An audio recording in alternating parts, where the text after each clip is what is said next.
We'll just get started. So welcome. If you've tuned in for Enjoy with Compassion with Paula Chichester, congratulations, you're in the right place. Welcome. My name is Victoria Coleman and I'm the Executive Director at the Foundation for Developing Compassion Wisdom, also called FDCW. Today's session will last for 60 minutes. So first I'll say a little about FDCW, then I'll introduce our speaker, and afterwards there'll be time for a Q&A from you. Also feel free to put questions in the chat as we go along, and Angela will pick them up and give those to us. We're going to close the session with a meditation led by our speaker, Paula. So FDCW's patron is His Holiness the Dalai Lama, and he has said that the key to a happier and more successful world is the growth of compassion. We don't need to become more religious, nor do we need to believe in an ideology. All that's necessary is for each of us to develop our good human qualities. FDCW is a non-profit dedicated to a kinder, wiser, and more compassionate world. We provide resources for adults and children for a happier, more meaningful life, offering practical ways to examine our core values, understand our minds more deeply, and also to develop a sense of concern for the well-being of others. We aim to break through self-limiting beliefs, abandon destructive emotional patterns, build better relationships with one another, and cultivate resilience in today's challenging world. If you'd like to learn more about the work, resources, and impact of FDCW, please have a look at our website and subscribe for our newsletter, which comes out each month, sharing inspirational stories from around the world. So last year we launched a resource called Conversations That Matter, and that's designed to get people talking about their values and what's important to them. It's available for download from our resources page on our website, and we've already had some positive feedback about this resource from groups as far apart as Florida to Adelaide, Australia. So have a look at that if it sounds interesting. So today our topic is how to enjoy with compassion. This is the 6th and final event in our Compassion webinar series that we held throughout 2022.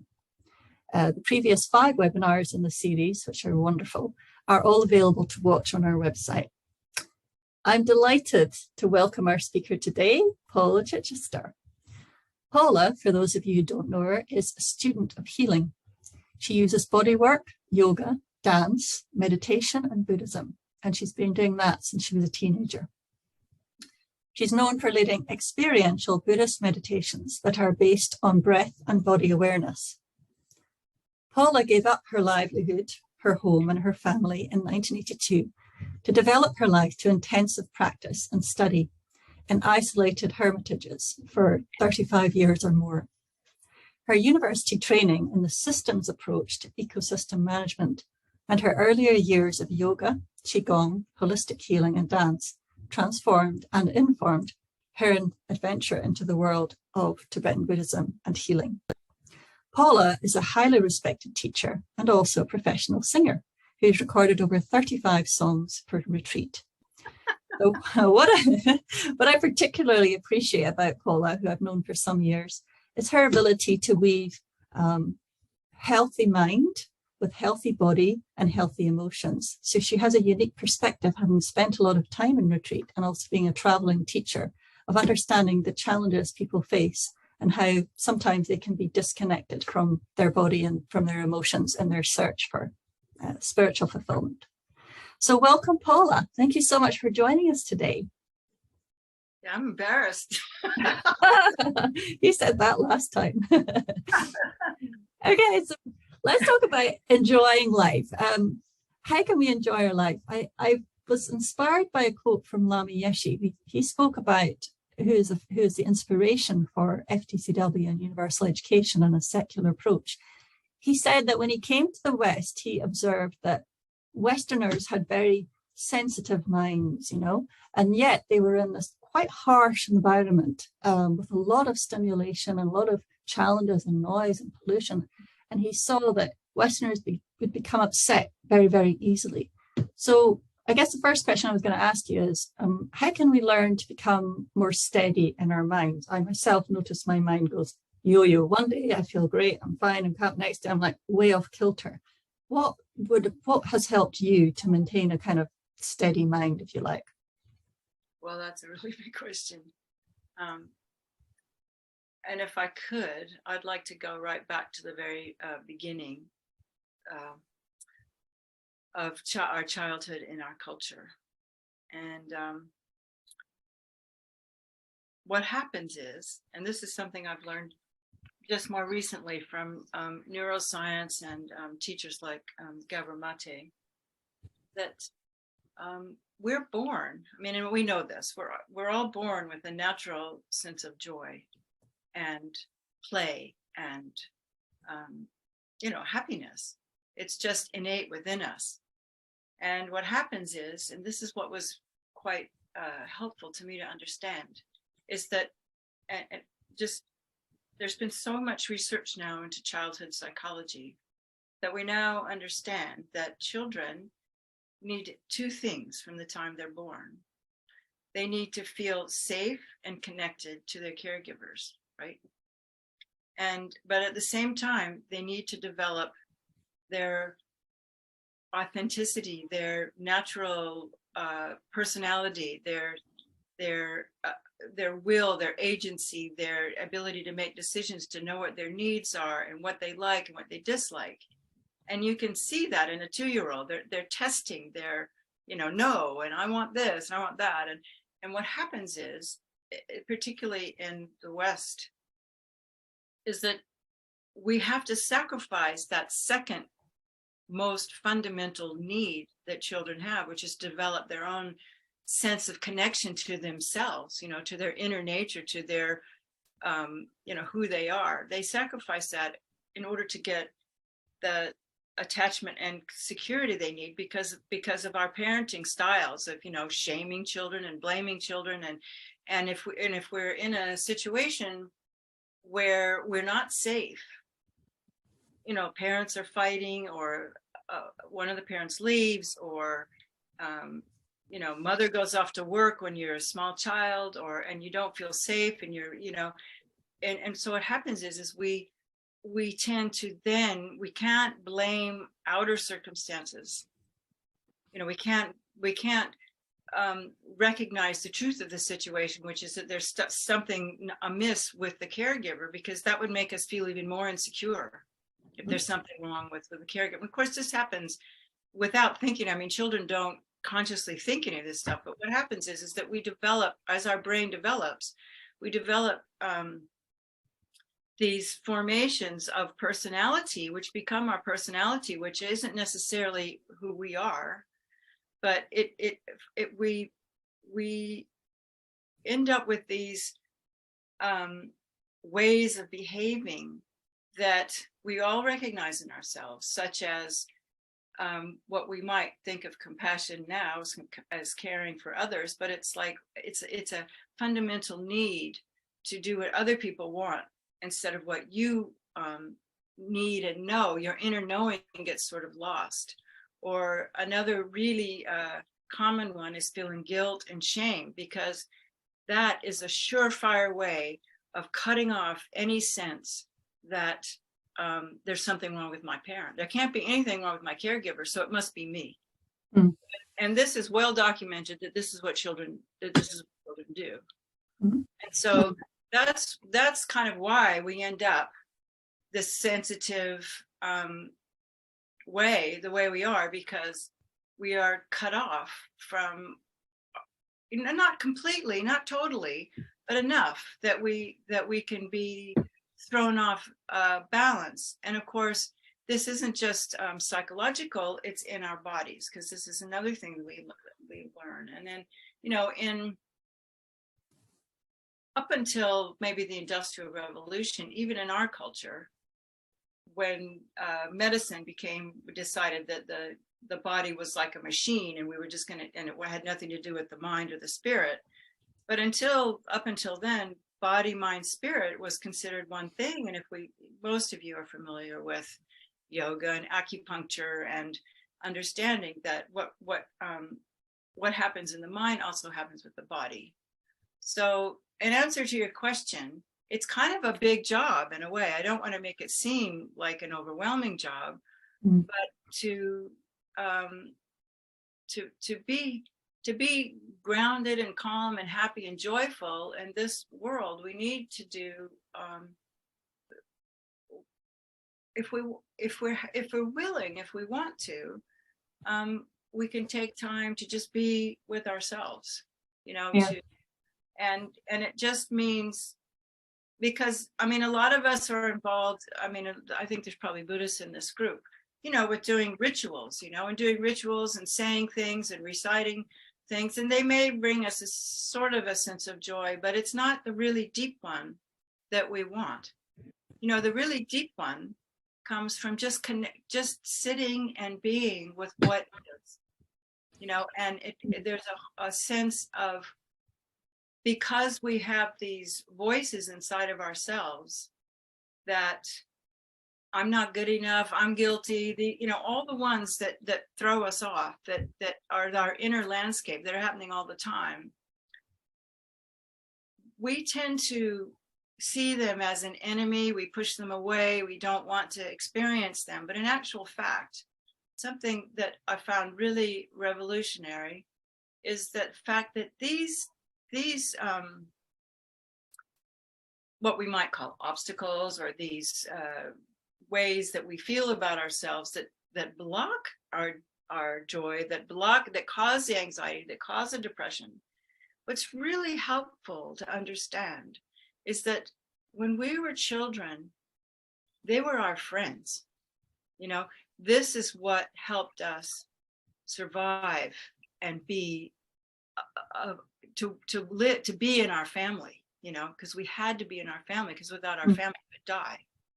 So like a protective mechanism, something that protects you. Yeah, and when you're not happy. It's a protection. And so guilt, low self-esteem, even anxiety comes from that. And so to reverse the idea, instead of thinking of it as something that we want to push away, because it can be something that's so intense that it causes, alcoholism and drug addiction, and, addiction to the computer, addiction to gambling, whatever, these things, because it can be so intense that we cannot be with ourselves. When we stop, and when we just stop, if we stop, which is what it takes to connect with your real, true inner joy, those inner voices are so powerful that we can't stop. And so we're always looking for the next thing, because I think something that's important is to distinguish between pleasure and joy. And pleasure is the one that's always, it's kind of like our consuming kind of thing, like what we might call in Buddhism the suffering of change, like the next thing that's going to make me happy, whereas joy is more of a spirit thing. Joy is something that comes from the inside, that can be very simple, like watching a bird fly through the sky, or laughing with your child, or these simple little things. And so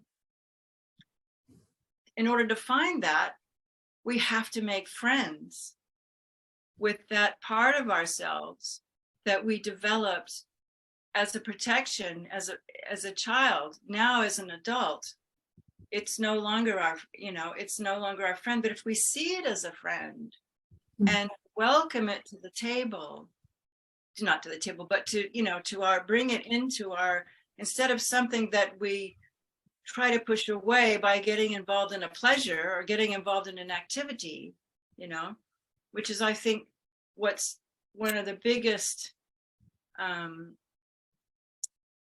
patterns in our world today, is that everyone's like this, so that's what fuels our economic system, and that's what the advertising people keep telling us over and over and over again, that if we get the Coca-Cola, we'll enjoy the real thing, and if we buy this, we'll but none of those things give us what we really need, which is that joy, that inner peace. And I'll stop in just a minute. So the thing is that if we can be with that part of ourselves with a sense of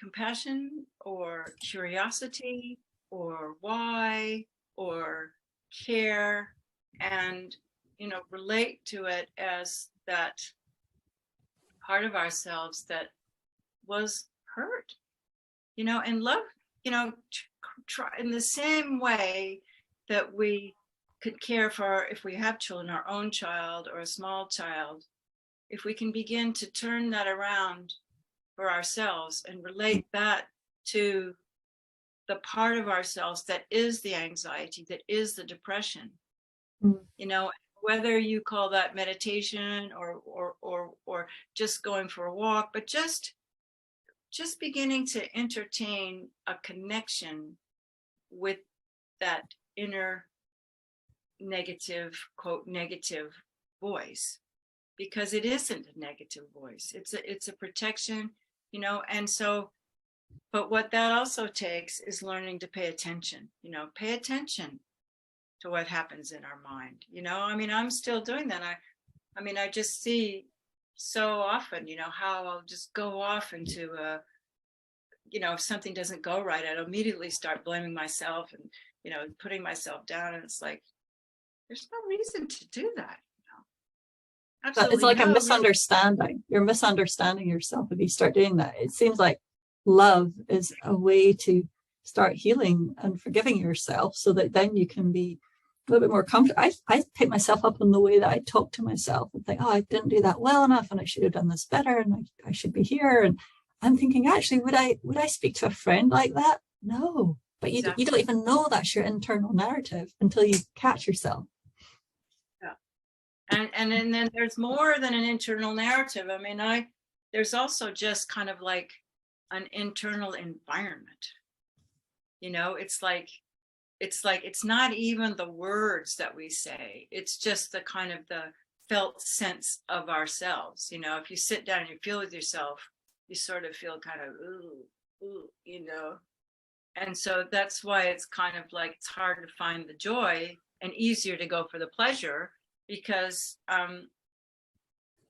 but the good news is it isn't that hard, or that difficult to begin to connect with first what they call in psychology, our authentic self, our essential self, or in our relative, not the ultimate mind. We talk about Buddhism, but just who I would be if I wasn't going around being what everybody else wanted me to be. Mm-hmm. And having and it's not even patience, it's more like just the curiosity and the longing, because we all have a longing to be there.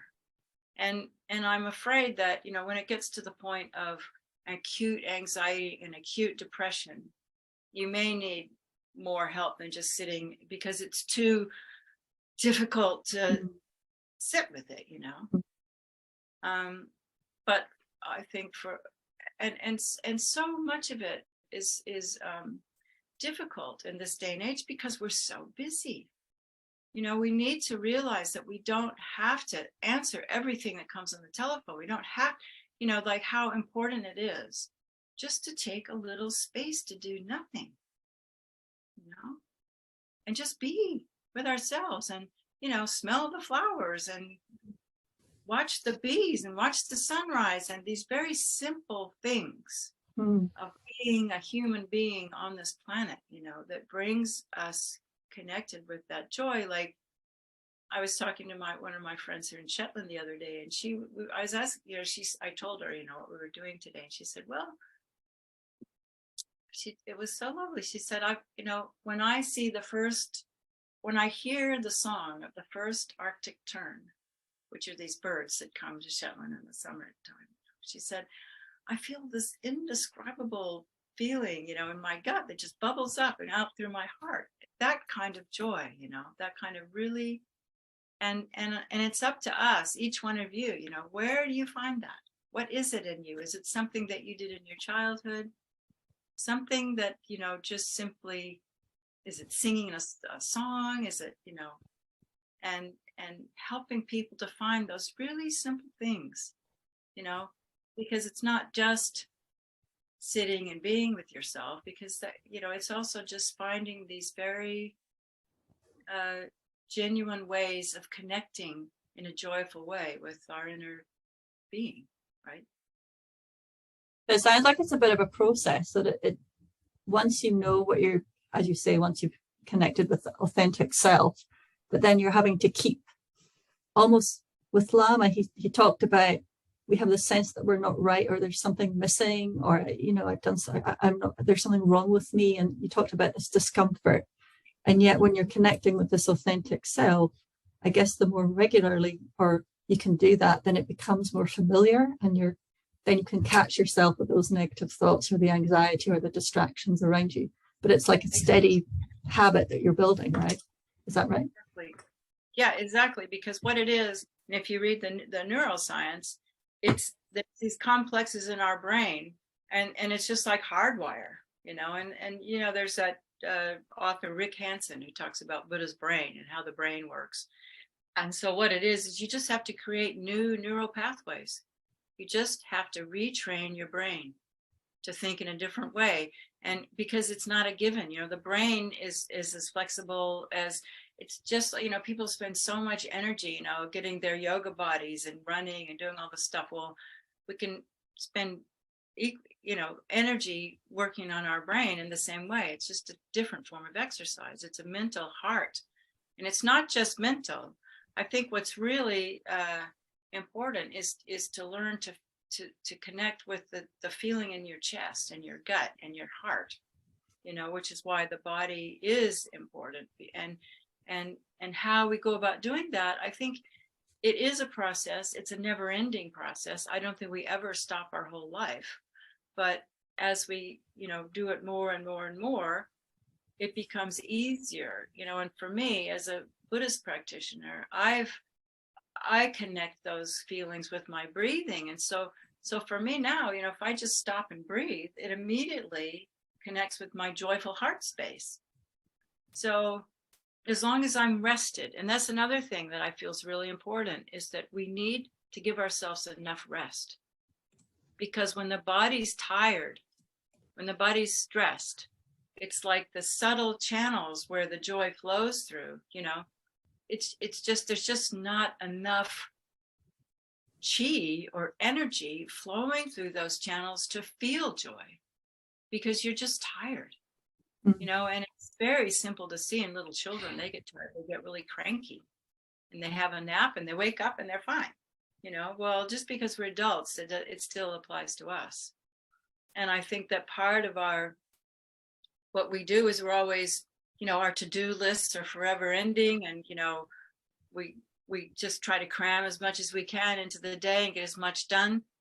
But that's how we kill our joy, and that's how we make the anxiety, you know, because we don't make the time to do something that's fun, you know, or that's just feels good.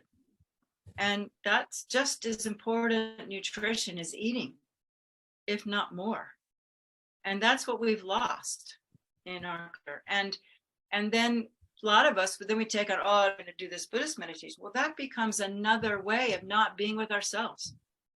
You know, unless you're spending time connecting with yourself and really feeling, using that meditation to bring in this connectivity. Because there's another thing that I've learned from this trauma research I've been doing that maybe you've heard me say before.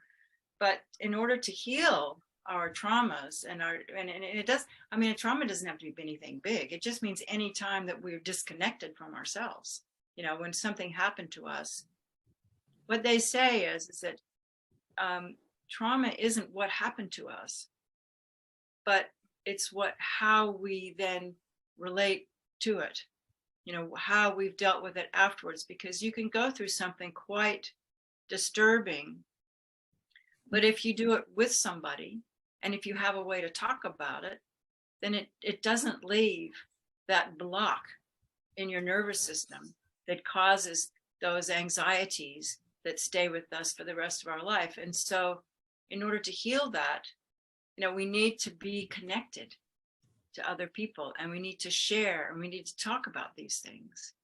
And as you do that more and more and become less, and the word now is vulnerability, as we're so afraid to open ourselves up and be vulnerable, because if we did that as children, we'd just get bashed, but now what we need to do is have the courage, to even though it's scary, to be open up and let those scary feelings out and realize that they're our friends, and that's where the joy is hiding.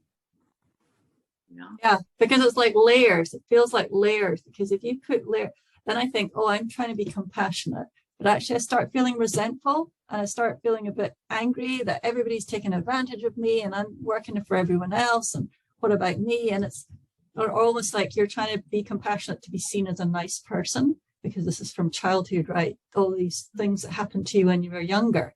So I guess it's like seeing the whole picture of yourself and forgiving yourself, but also understanding other people are also experiencing the results of those traumatic events as well. And so then compassion becomes transactional. It's like transactional. We're not really being compassionate. We're just like compassionate if you're nice to me, or if you give me what I want. Do you know what I mean? Yeah, and just understand too that when people are not acting in sociopathic, or it's just because they're really wounded. And that if you can go into that wounded state and see that wound is like, a badge of courage, or some kind of, well, that's not a good way to put it, but if we can go into that wound and understand that it's not something to be afraid of or push away, but to open up to and love, then there's nobody we can't feel compassionate for, including ourselves. It's really hard to understand some people, but with some curiosity, we can. There's that Native American. I won't judge anybody until I've walked a mile in their moccasins. That's a very old Native American slogan, and it's really true.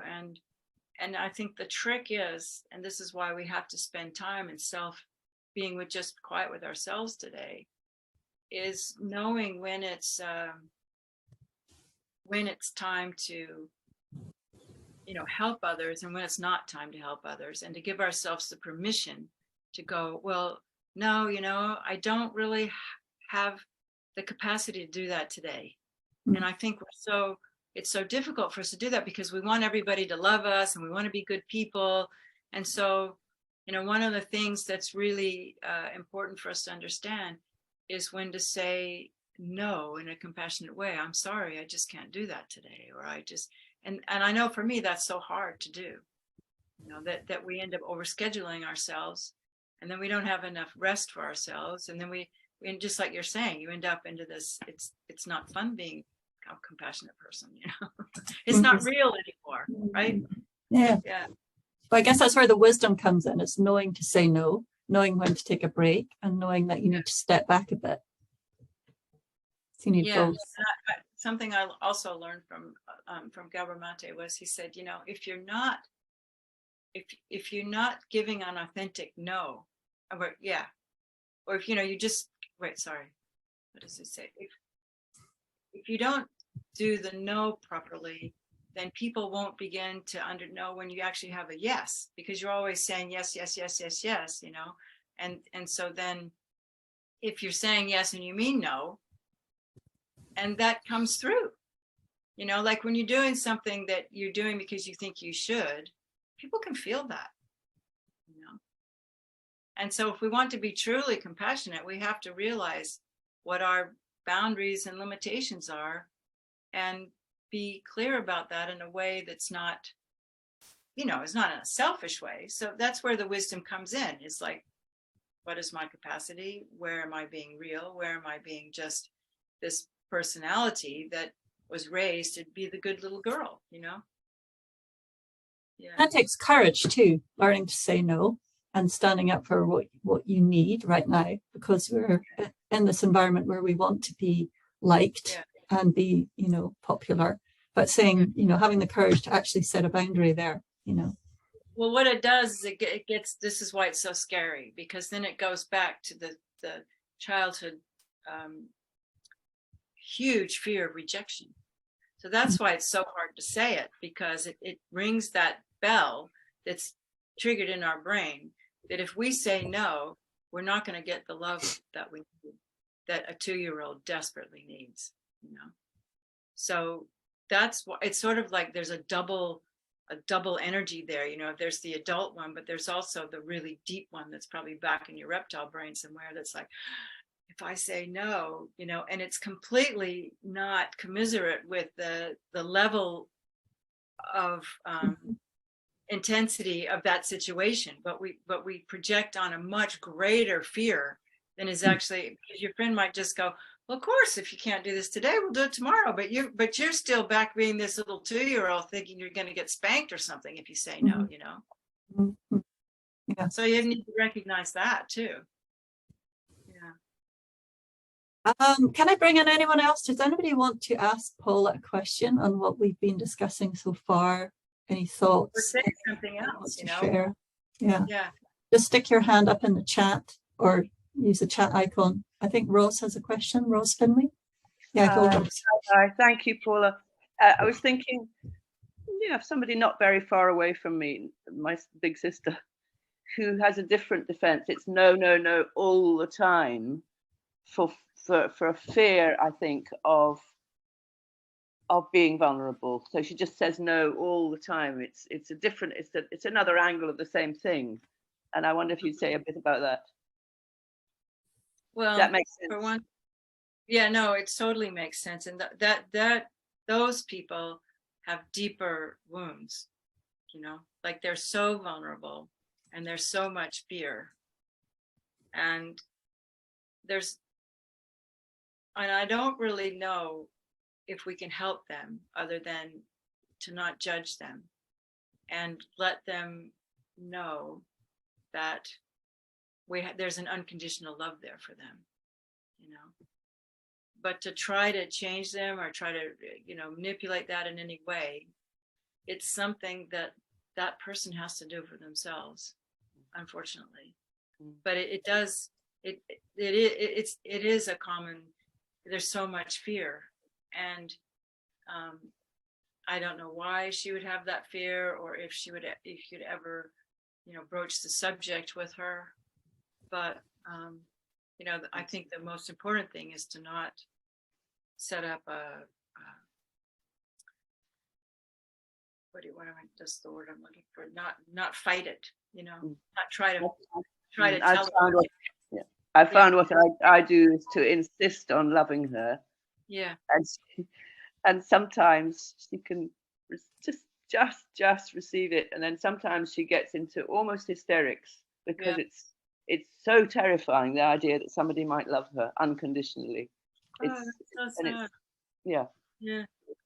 Well, you know, I those people in my mind, I just surround them in, you know, flowers and colors of love. And I think, you know, I believe now, especially since I've seen the effect of Zoom, it's helped me to have faith in these kind of visualizations and connecting with people on a psychic level. I think that kind of stuff really can work. And maybe even if you, you know, invited other people to pray for her and see her covered in light and love. And sometimes, you know, like, I mean, we could just do it. What's her name? Jean. So let's just take a minute and we'll just see Jean. Oh, lovely. And just shower her with that love and light that she needs.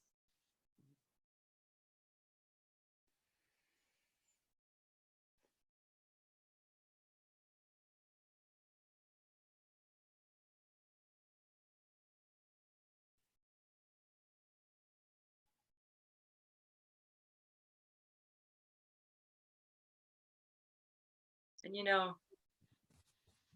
I think it's really important to do that every day for everyone in the world.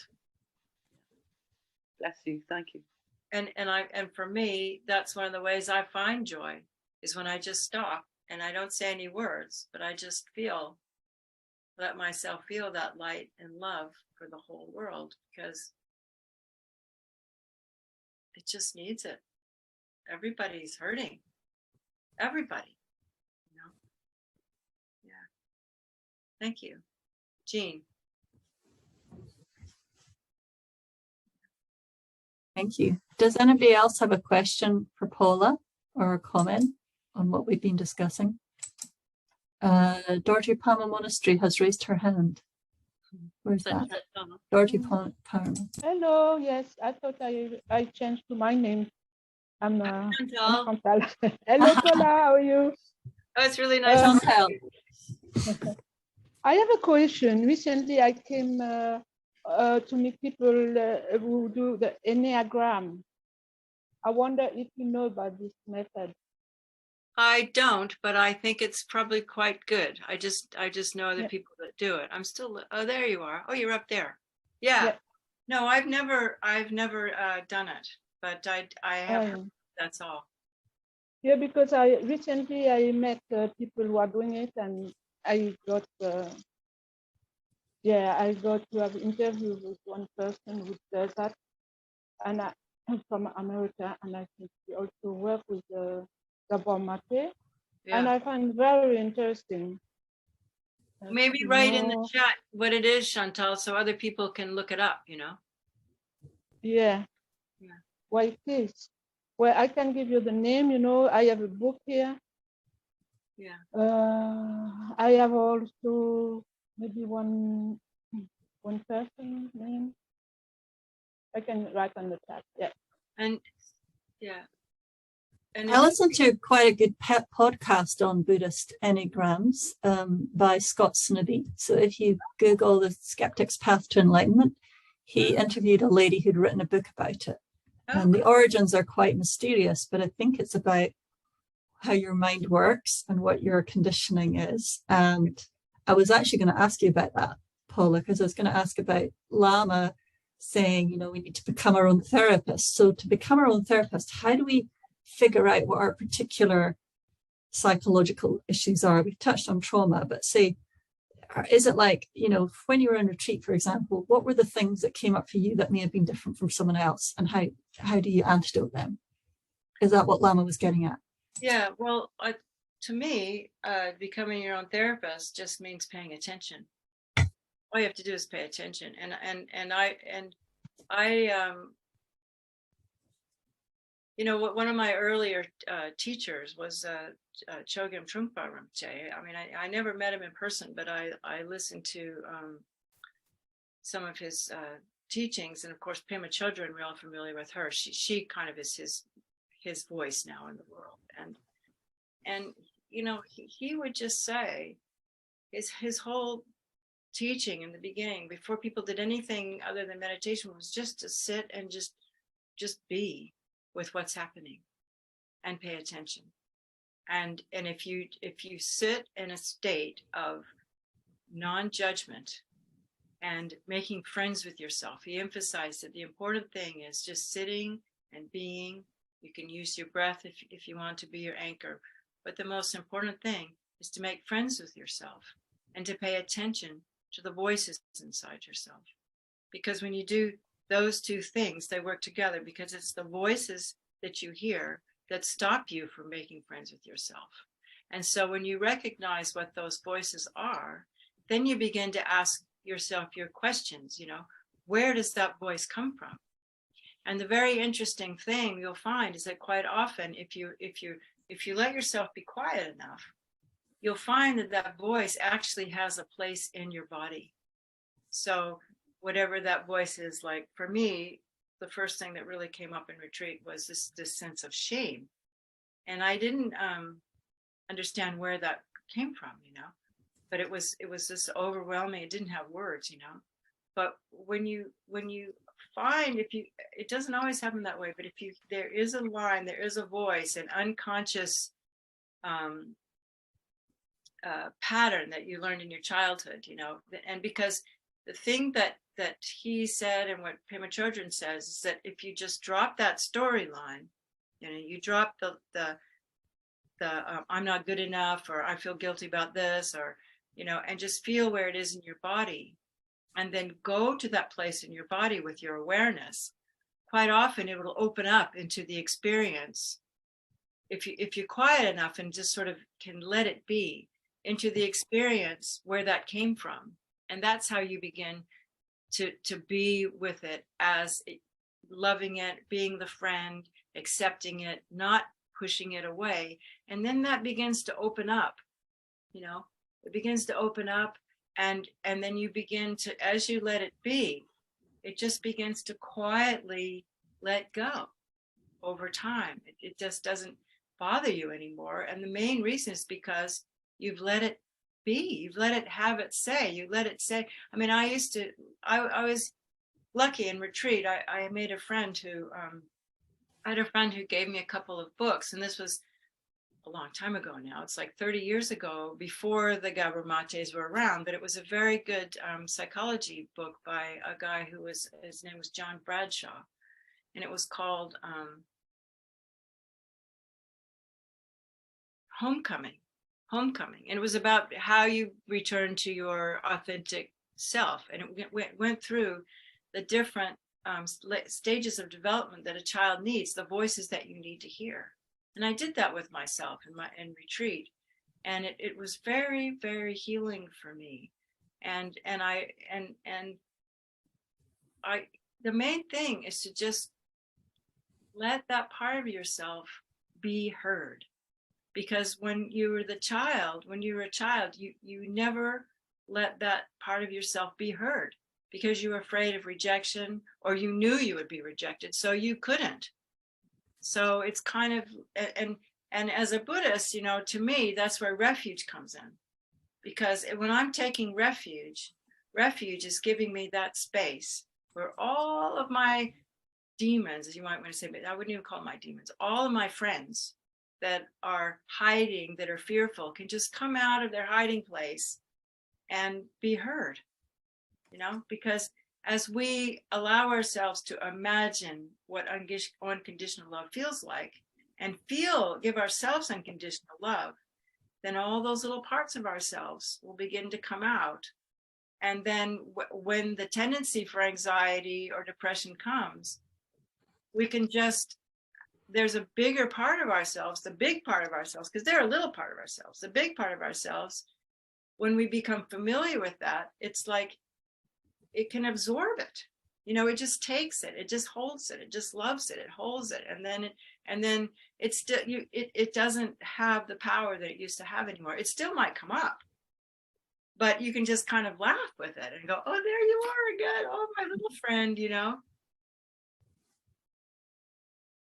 Yeah. Yeah, so it is incredibly helpful. Thank you. Thank you. Yeah. But I think the thing is that we just have to schedule time. Just be, you know, unscheduled time, you know, time, you have to schedule a time that's unscheduled, and just kind of in the beginning, just let yourself, don't even like, I'm sitting down to meditate. It's like, what do I feel like doing? You know, just guide. You have to find that child part of you that's not, now I'm doing this, and now I'm doing this, and now I'm doing this, but boom, you know, where is that play, that playful part of ourselves? And this is what's so scary to me about society today, is that children aren't playing, and children's brains will not develop without play. You know, there's too much school, and when they come home from school, they have activities they have to do. Well, when do you have a time when you just let your mind roam freely? You know, what up? You know, it's really important. Play. You know, however that is, you know, I mean, everybody's different. Yeah. Yeah. Does anybody have any more questions or comments? If not, I had a question, Paula, just before I know we're going to have a meditation shortly, but you touched earlier upon joy and what that feels like, and the difference between joy and pleasure. And I guess what I wanted to say is, when you do a lot of meditation, as you've done, do you reach a kind of joyful, stable place? I mean, yeah. Is it like joyful, obviously not joyful laughing, but is there a kind of like like a blissful, joyful mind that is just clear when you've dropped away all of these, you know, childhood traumas and stories and narratives and habitual patterns and hurts and wounds.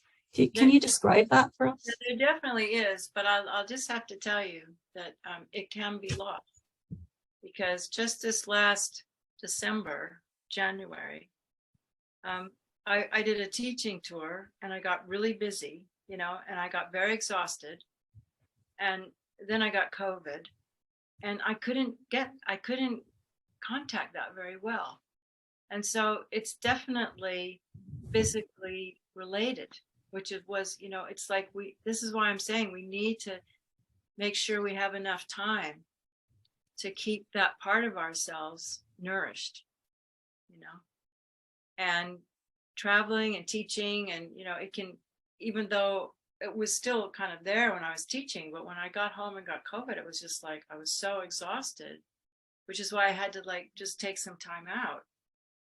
But what it feels like, I'm sure you felt it before. I mean, it's just really quiet and really peaceful and joyful. It's not like bliss, like, well, I don't know what kind of bliss it would be, but it's, I mean, we've all had what they call peak experiences, you know, whether that's when you climb to the top of a mountain, or you were dancing at a rock concert and you felt, or you had the most amazing, you know, love making with someone who really loved you, or, you know, maybe it's when you had a birth of a child, or, you know, everyone has these experiences where they just feel just completely calm and open and peaceful. And there's that little joy that's there. And I, oddly enough, I felt that when I was with my mother when she died. There's just a whole room filled with joy. And nowadays, you know, when I remember, and it can be in a religious experience, you know, maybe when you're a child and you felt the love of Jesus, or when you were with your Buddhist teacher and you felt that feeling then, you know. But I think when it comes really from your own heart, there's nothing like it. And it's just quiet and open and peaceful, happy, nourishing. Yeah. Mm. Yeah. I guess you're experiencing some sort of love, right? Some sort of unconditional love. Completely, for yourself and for all beings. Mm. And I mean, most of the people here are Dharma students. I mean, Ton Len, for me, you know, I remember hearing, I think Lama said that, you know, his best friend was Geshe Jumpa Wangdu, and Geshe Jumpa Wangdu, you know, did all the tantric practice and, you know, all the completions, blah, blah, blah, blah, blah. And he said that the best one is Ton Len. And I really believe that, you know, and for me too, you know, just sitting and being peaceful and breathing and remembering love and breathing in love and breathing out love. And even, you know, a lot of times if we're too anxious, it won't happen. And so this is why the body is so important. If you have a lot of anxiety, you know, go for a run or do something like dispel, because it's physical, you know. I mean, have you ever seen Sogni Rinpoche? He starts his meditations like this. He just gets people to do this, you know, so that they'll like get all that, you know, that super energized, too fast energy out, you know, walk, swimming, whatever, you know, it helps. Yeah, prostrations, you know. Yeah. Should we go for a meditation now? I suppose so. I also, I guess we can do that within the minute. I also, as part of the meditation, I wanted to introduce that emotional freedom technique, because it's a really simple one, and I've taught it before.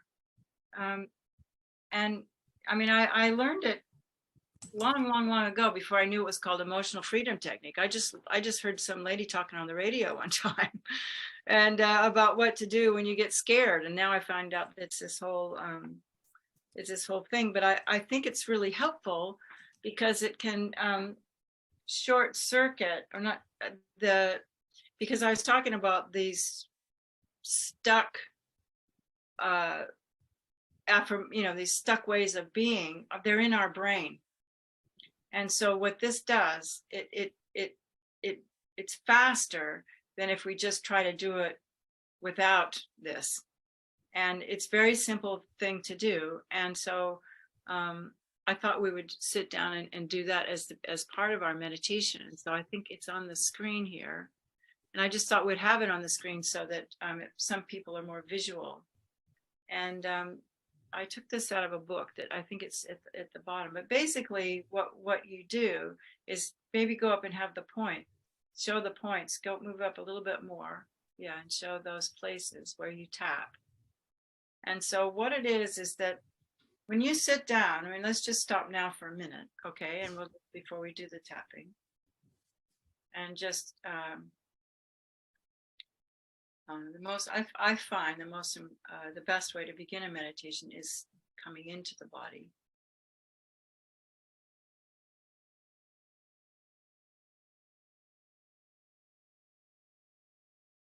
And for some people, this might be difficult, but it's with practice, you begin bringing your mind to your feet and to your knees and feeling your pelvis on your cushion, your chair, feeling your feet on the floor if they're on the floor,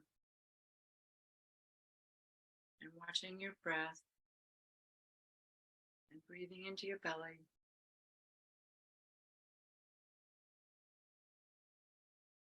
Feeling your hands, your head, face, your back.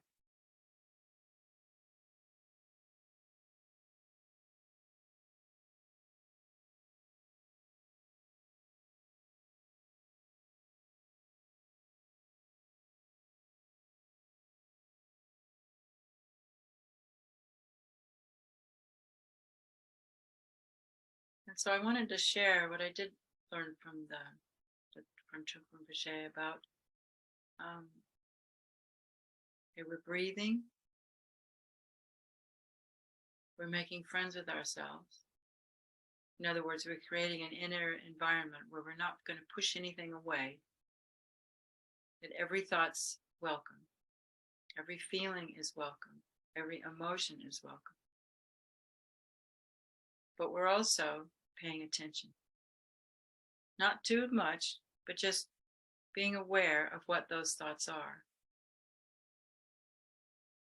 And staying with this process of paying attention, making friends, breathing. And then the other thing is, it's really helpful, I find, is with another part of our body awareness, being aware of the space around us. So we can feel, that I'm in this room.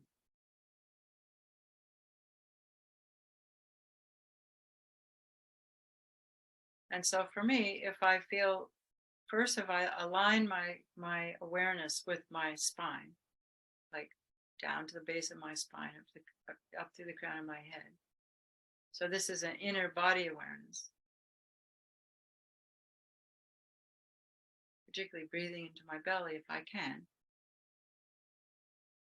So let's just get that set up.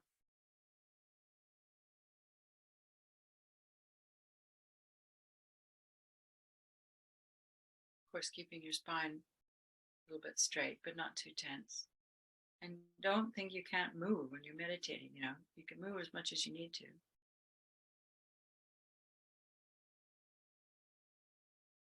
And maybe finding a grounding place in your body. Maybe it's your heart, maybe it's your belly, where that you feel where your breath comes to. So my breath comes in, it goes down to my belly, and it goes back out again.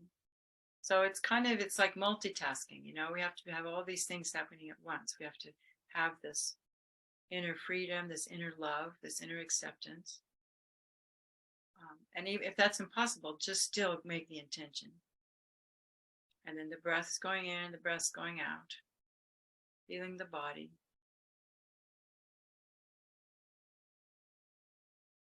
Noticing our thoughts. Not trying to do anything with them, just let them be.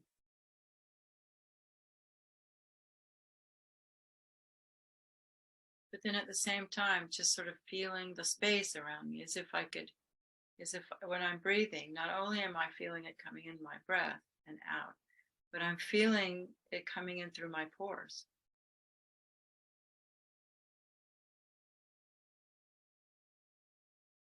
So it's almost like I allow myself to believe that I live in a kind universe, because it is. Flowers grow, babies are born. You know, the universe is a life-giving, or this realm has life-giving chi, or energy, just naturally there. It's there for us. It's our birthright. Because if you plant a seed, it turns into a flower. It grows, and so do we. And so all that's happened to us is we've put some obstacles in the way of that flower blooming. And now, having faith in our birthright of living in a life-giving, love-giving universe, we're going to use that by breathing that in through all our pores to create this certainty that this is who we truly are, and that all of these mental feelings, thoughts, some psychologists call them shamans or schemas, these patterns that are in our body and our mind are, as we hear in Dharma, they're peripheral. They're not who we are. So we're just breathing in, stabilizing in the body, but also feeling this love that just comes in from the universe because it's there. Like this, the sun shines, the sun heals, the rain comes. We're part of this planet. Even if we live in a flat in London, we're still part of this planet.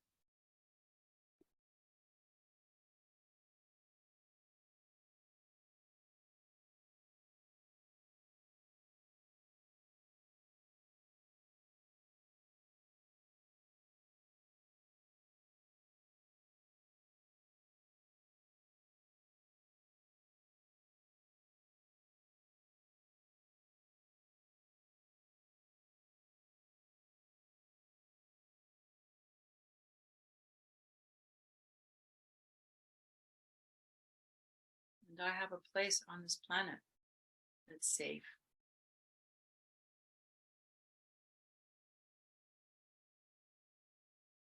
And I have the capacity to connect.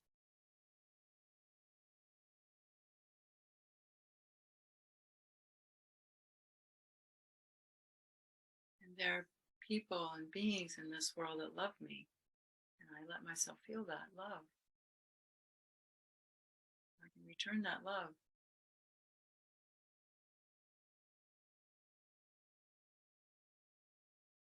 So what we want to do is we want to create a safe place inside of me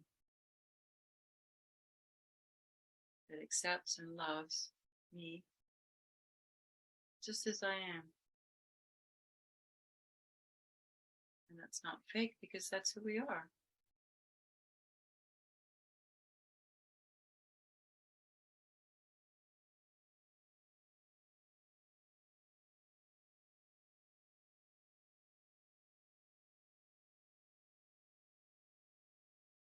If it's hard to feel that, then maybe we can remember a time when we did feel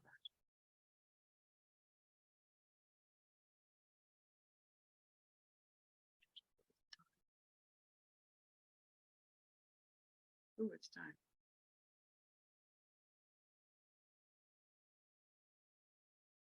Okay, well then, just to give you an example.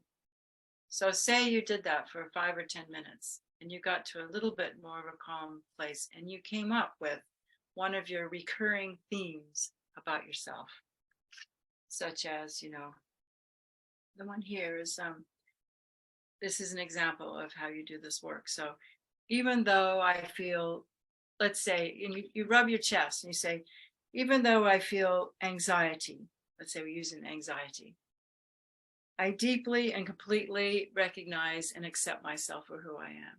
So you just do that. You just rub your chest and say, and you say it 3 times. Even though I feel anxiety, I deeply and completely recognize and accept myself. You could say, I love myself. And you say it again, whatever it is. It might be depression, might be, you could say, even though I feel chronically guilty all the time, or even though I feel shame, or whatever yours is, you just say it, 3 times.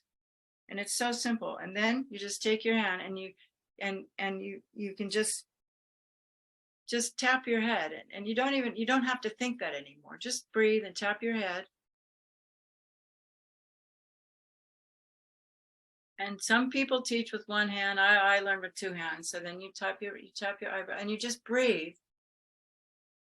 And think to yourself that, I completely love and accept myself. And then you touch here, tap here.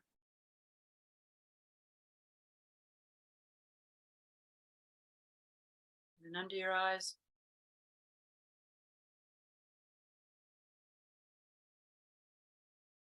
And under your nose. Maybe we could do it a bit longer, but we're running out of time. But it doesn't have to be long. And then you go here, under the lips, and then right here, beneath the collarbone. And breathing while you do it. It's important to breathe by deep breathing while you do it. And then under your armpit, not up in the armpit, just below the armpit. You'll feel a sore spot. It's a spleen meridian. So this is touching all the major acupuncture points. And that's all you have to do. And then you just go back to where you were and just notice if it's changed. And I have a friend who had chronic anxiety. I mean, unbelievable anxiety. And he started doing this 3 times a day. And he wrote to me a couple of weeks later and he said it helped him immensely. He's much better now. So it's so simple when we understand that anxiety is just the brain, stuck in a configuration that we set as a child, and it's still there, and we've added more things to it. And what this does, because it works with the acupuncture meridians, it just opens that up.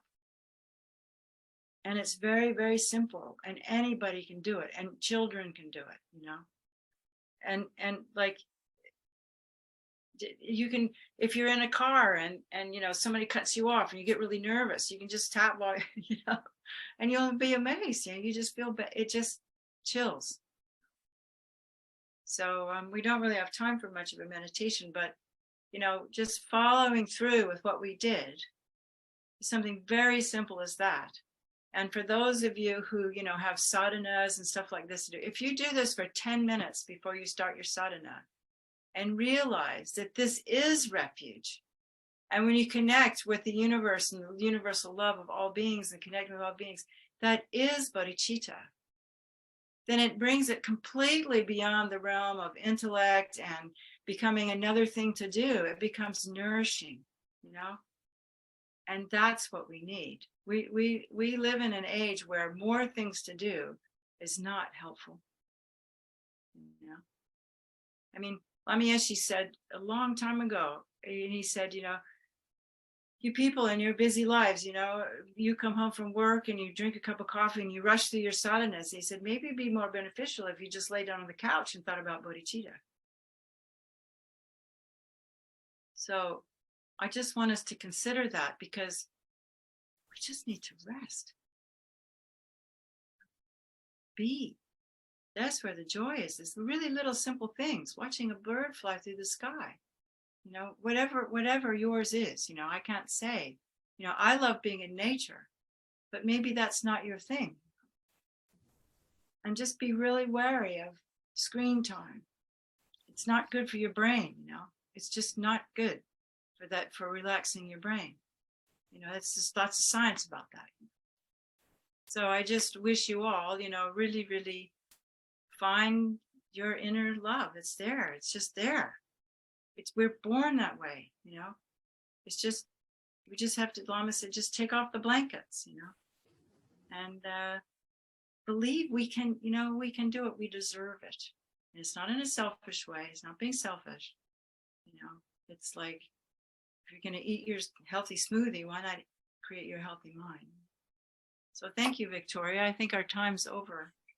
Thank you so much, Paula. That's absolutely beautiful. I've learned so much today. I'm sure everyone else has too. I mean, just really blown us away with all the tips and advice and what you shared and personal stories and the tapping technique. I felt completely different afterwards. So we'll share all of that that's been in the chat with everybody here. And the recording will be available later. But thank you so much, Paula. Thank you. Thank you for the opportunity to, you know, speak on this issue, because it's really important. Yeah. Hope you join us again.